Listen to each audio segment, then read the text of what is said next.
Tak lama kemudian datang tamu, "Syekh, saya ini kesulitan keuangan.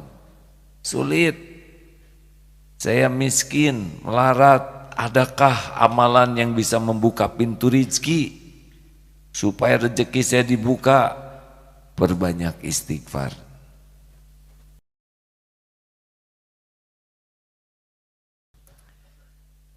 Naik mobil, kaca kotor, penuh noda. Tenang atau gelisah di dalam mobil? Bisa. Mana yang harus dilakukan? Sibuk memikirkan jalan, sibuk membersihkan kaca. Tadi tidak lihat jalan, bukan karena tidak ada jalan, tapi karena terhalang. Tapi sesudah kaca dibersihkan, hati jadi tenang, jalan pun nampak. Kurang lebih seperti itulah hidup ini. Setiap dosa itu, setiap maksiat itu bagai satu noda yang kena ke cermin hati.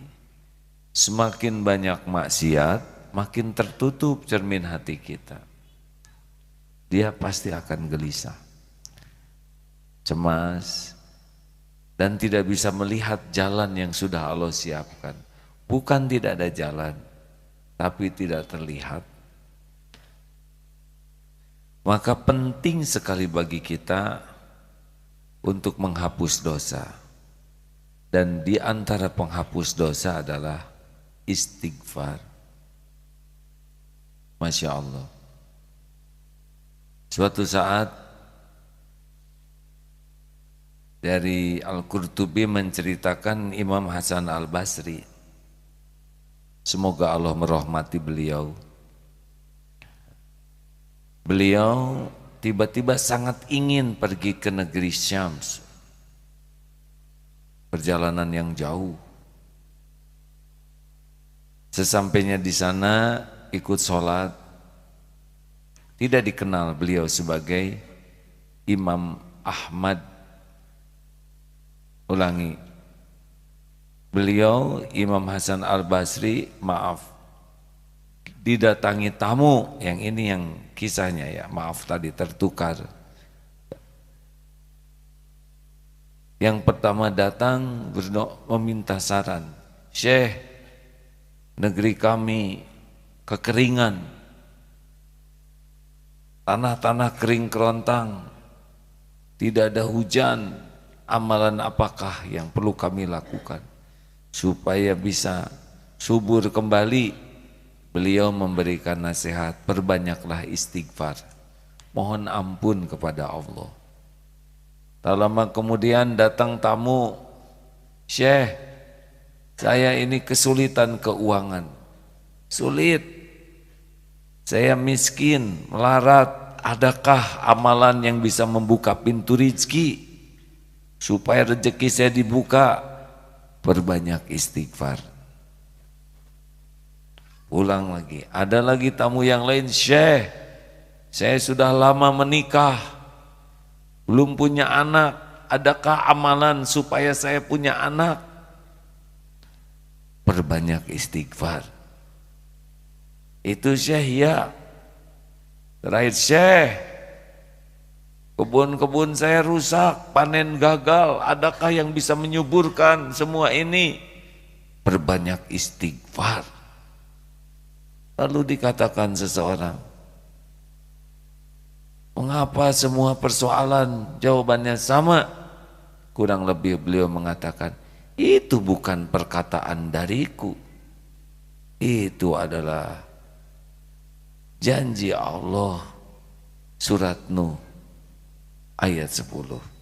Kita simak janji Allah lewat surat Nuh ayat 10. Fadhol Ustaz.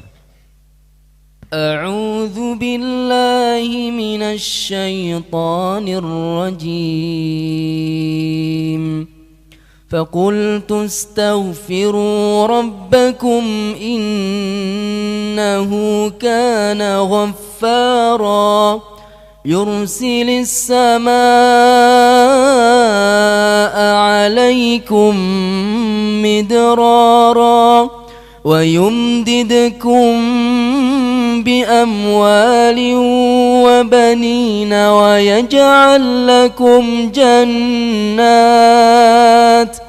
ويجعل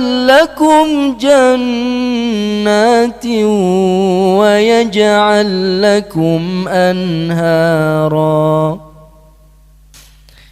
Maka aku katakan kepada mereka, mohonlah ampunan kepada Allah Tuhanmu.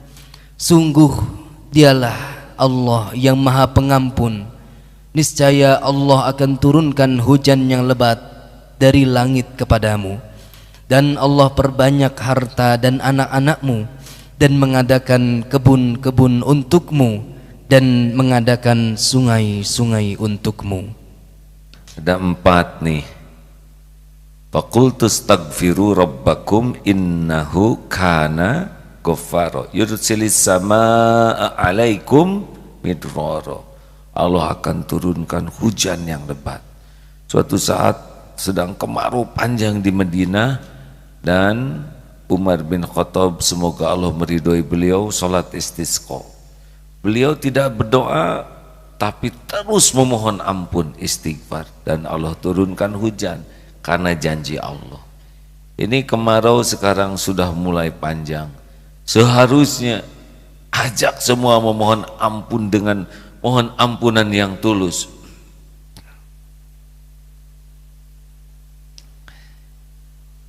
Dan yang kedua, Allah membanyakan harta. Jadi bagi siapapun yang merasa dalam kesempitan keuangan, termasuk utang yang susah terbayar, termasuk dagangan yang tidak mencukupi, janji Allah ini. Kalau saudara tahu dahsyatnya istighfar, sambil dagang istighfar, sambil bekerja istighfar, Allah buka. Itu janji yang tidak mungkin, yang tidak akan pernah tidak ditepati. Janji Allah itu pasti, asal istighfarnya bagus, benar. Di perusahaan-perusahaan di Darut Tauhid juga begitu. Kalau mulai kepepet, order kurang, situasi sulit, tobat saja. Bukankah radio ini juga dulu mati mau hidup segan? Pernah ada satu masa MKFM itu berat sekali. Jangankan untuk siaran, bayar listrik saja berat. Alhamdulillah, Allah buka lebih dari cukup. MKTV juga sempat mengalami situasi sulit, dan izin Allah hidup lagi dan cukup.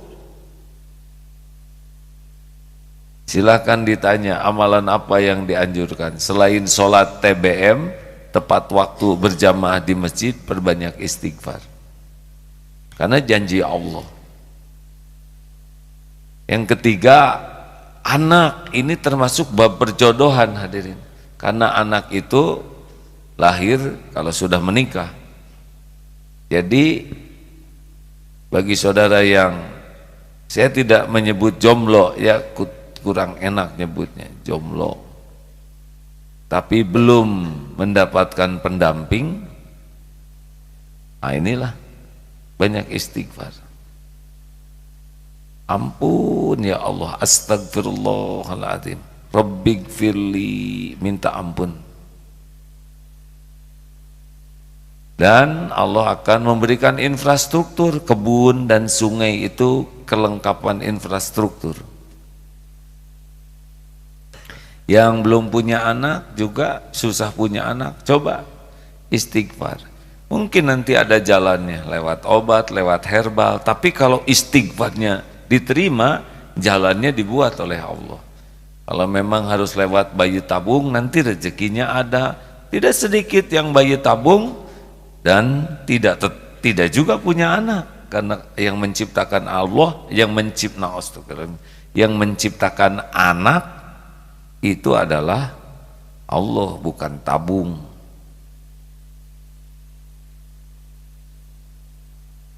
Ini saudara kelihatan semangat sekali mau istighfar. Sebagian sudah mulai dari sekarang ya.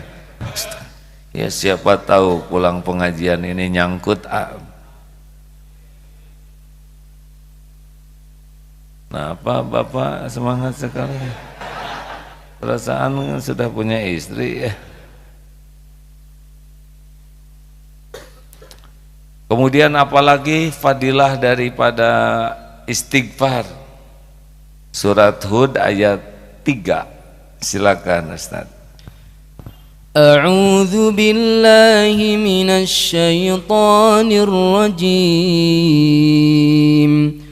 Wa anistaghfiru rabbakum thumma tubu ilaihi yumatti'kum mata'an hasana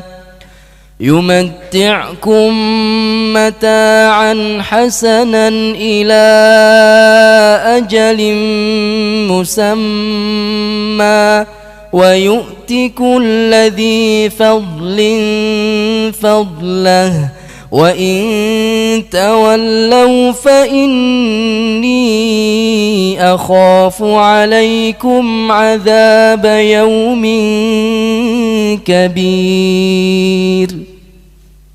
Dan hendaklah kamu memohon ampunan kepada Allah Tuhanmu dan bertaubat kepadanya.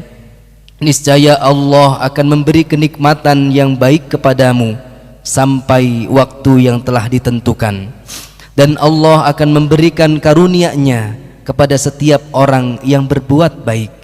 Dan jika kamu berpaling, maka sungguh aku takut kamu akan ditimpa azab pada hari yang besar. Jadi kenikmatannya itu akan langgeng, melimpah. Ini betulan hadirin.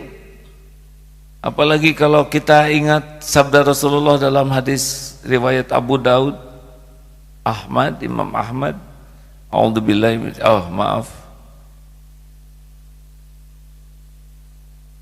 Man aksarul istighfar, barang siapa yang memperbanyak istighfar, ja'alallahu lahu min kulli hammin farajan wa min kulli doikin makhrajan wa razaqahu min haitsu la yahtasib.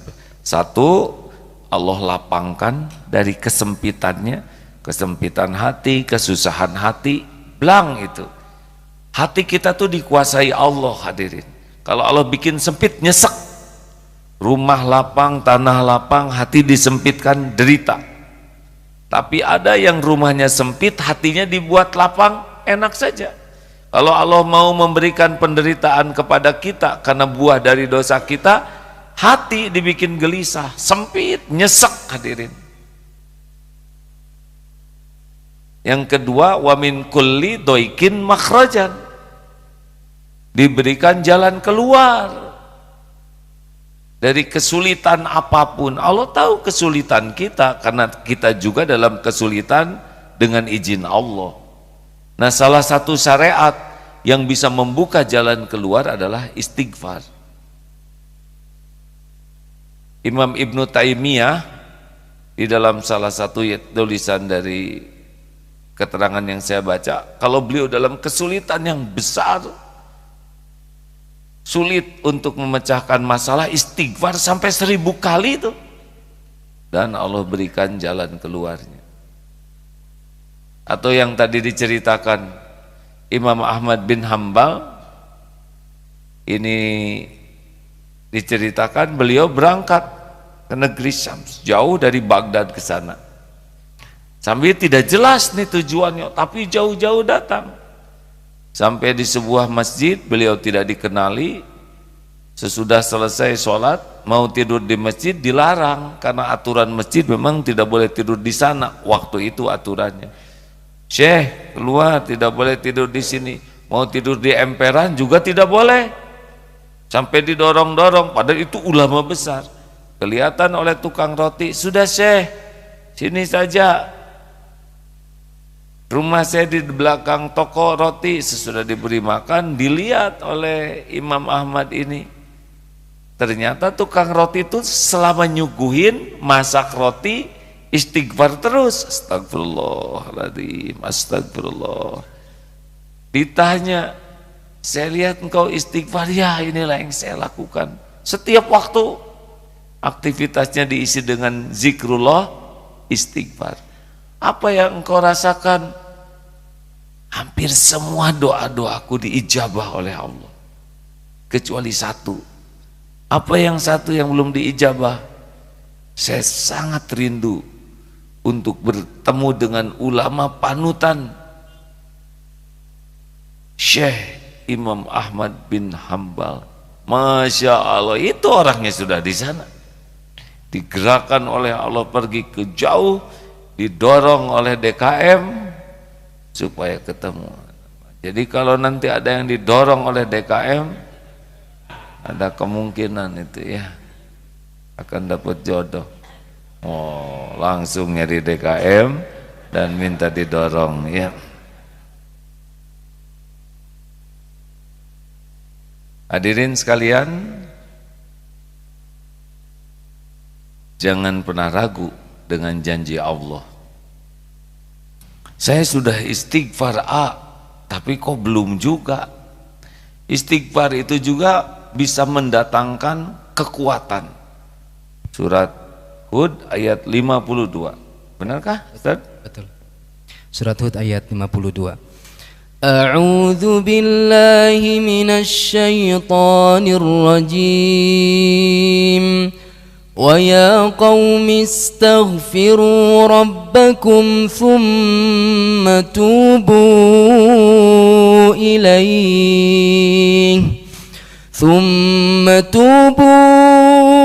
ilaihi yursilis samaa'a 'alaikum midrara wa yazidkum quwwatan ila quwwatikum wa la tatawallaw mujrimin. Dan Nabi Hud berkata, wahai kaumku, mohonlah ampunan kepada Allah Tuhanmu, lalu bertaubatlah kepadanya. Niscaya Allah akan turunkan hujan yang sangat lebat. Allah akan menambahkan kekuatan di atas kekuatanmu, dan janganlah kamu berpaling menjadi orang yang berdosa. Kalau merasa lemah, baik lemah dalam lemah apapun, lemah fisik, lemah ekonomi, lemah berpikir, lemah menghafal,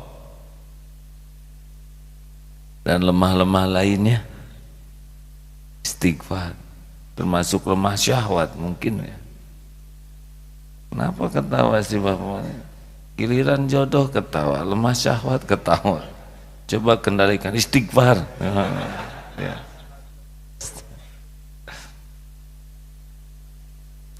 Dan satu lagi, orang yang senantiasa istighfar, dia tidak akan diturunkan azab. Kan turun azab, tertahannya turun azab itu satu ketika Rasulullah masih ada bersama umatnya, tapi beliau sudah tiada, sudah wafat, dan istighfar. Surat Al-Anfal ayat 33. Al-Anfal ayat 33. A'udzu billahi minasy syaithanir rajim. وَمَا كَانَ اللَّهُ لِيُعَذِّبَهُمْ وَأَنْتَ فِيهِمْ وَمَا كَانَ اللَّهُ مُعَذِّبَهُمْ وَهُمْ يَسْتَغْفِرُونَ. Dan Allah tidak akan menghukum mereka selama engkau, wahai Muhammad, berada di antara mereka. Dan tidaklah pula Allah akan menghukum mereka sedang mereka masih memohon ampunan kepada Allah. Istighfar. Jadi ini luar biasa hadirin. Ini baru sebagian kecil dari fadilah istighfar. Sebetulnya ada